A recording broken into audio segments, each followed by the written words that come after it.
1.20. Trails, tales, new updates, new blocks, new items, new ideas, and new build hacks. Stick around till the end and I'll show you my best sniffer idea ever. Let's go.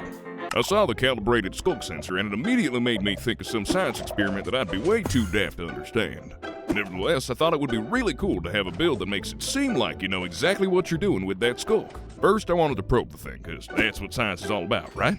The end rod is a perfect probe. Put it at the end of a piston and you have a probing machine. We can even power it with more skunk.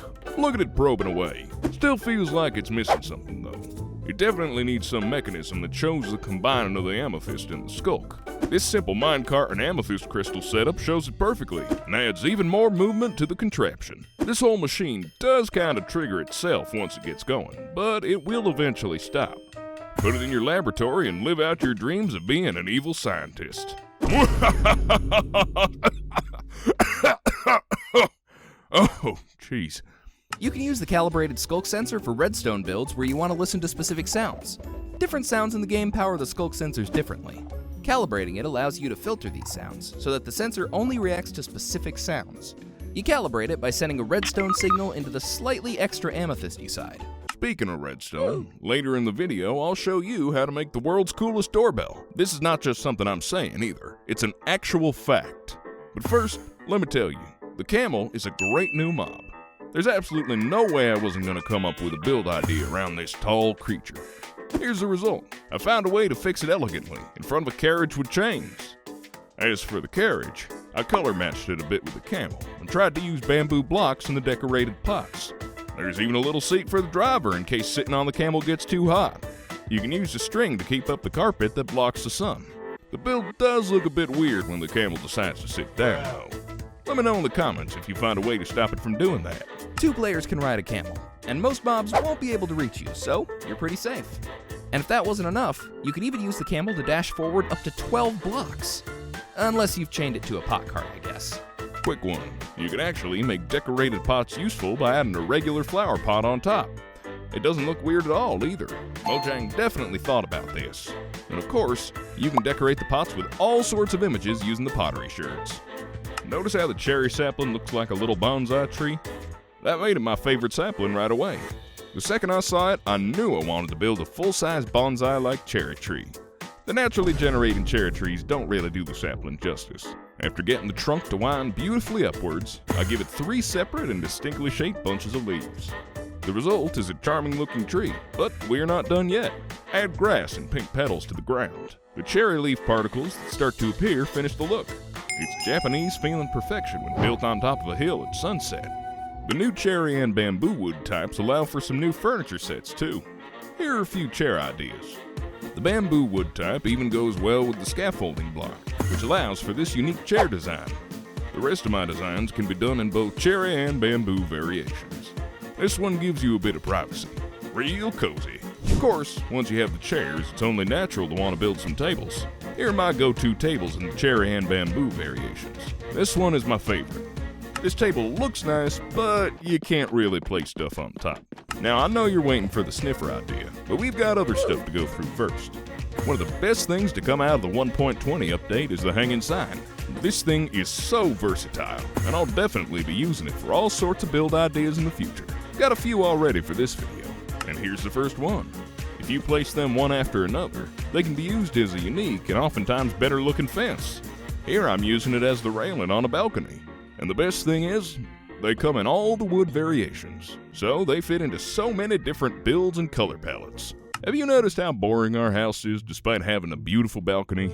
It doesn't make a sound, and how interactive is it really? You can pretty much open the door and that's it. How about we add a doorbell? But not just any doorbell, a brand new, never before possible doorbell. How do we make a brand new, never before possible doorbell? I'm glad you asked. The 1.20 update made piglin heads obtainable, and they can be used on top of note blocks to produce a unique doorbell sound. Simply place the note block behind the doorbell button like so, place the head on top like so, and take a listen. Not sure why you'd want a piglin sounds as your doorbell, but there you go. You're now a special snowflake. You can also use the other mob heads, like the creeper head, to change the sound of the doorbell. Oh, the creeper sound is sure to scare your friends out of their skin. If you want a more classic ding-dong sounding doorbell, I have an ancient tutorial from 2012 on my channel that you can follow. Here comes the second hanging sign idea. To show it off, I want to first build a bit of a marketplace. Here's my go-to design with sunshades on top of stilts. Once you add villagers, paths, traded goods, and a bunch of storage, it ends up looking great. But it could be even better by adding a sniffer. No, this ain't that build idea yet. Please keep the sniffer out of your marketplace. Instead, add these flag garlands, or whatever they're called, to spice up your marketplace. It adds a little bit of color and ties together the different stands nicely.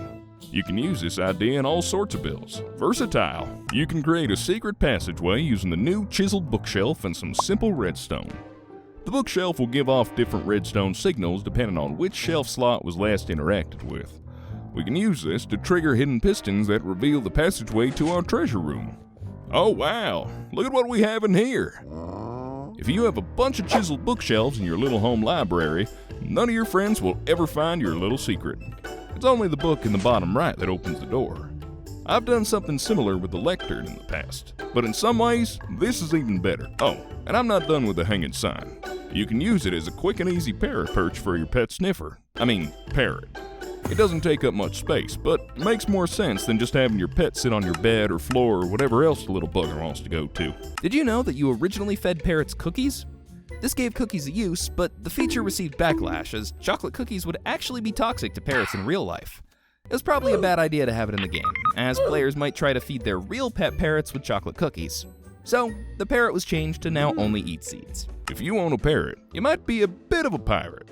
You might even be a broke pirate with nothing but a bamboo raft. But fear not, I got the perfect upgrade for you.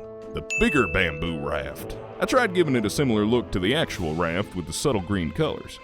Then I added a bit of a sail. Not as useful as the real deal, but does look a little better in my opinion. Now for the sniffer build idea you've been waiting for.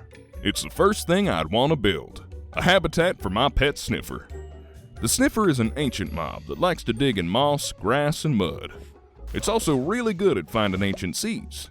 These can either be the ones that grow into torch flowers or the pitcher plant. Taking all this lore and the mechanics into consideration, this was the build idea I came up with. The large fossil acts as an enclosure, and the sniffer is too wide to fit through the gaps of the skeleton. So, it's basically a cage without looking like one. The skeleton also adds to the ancient feeling of the mob.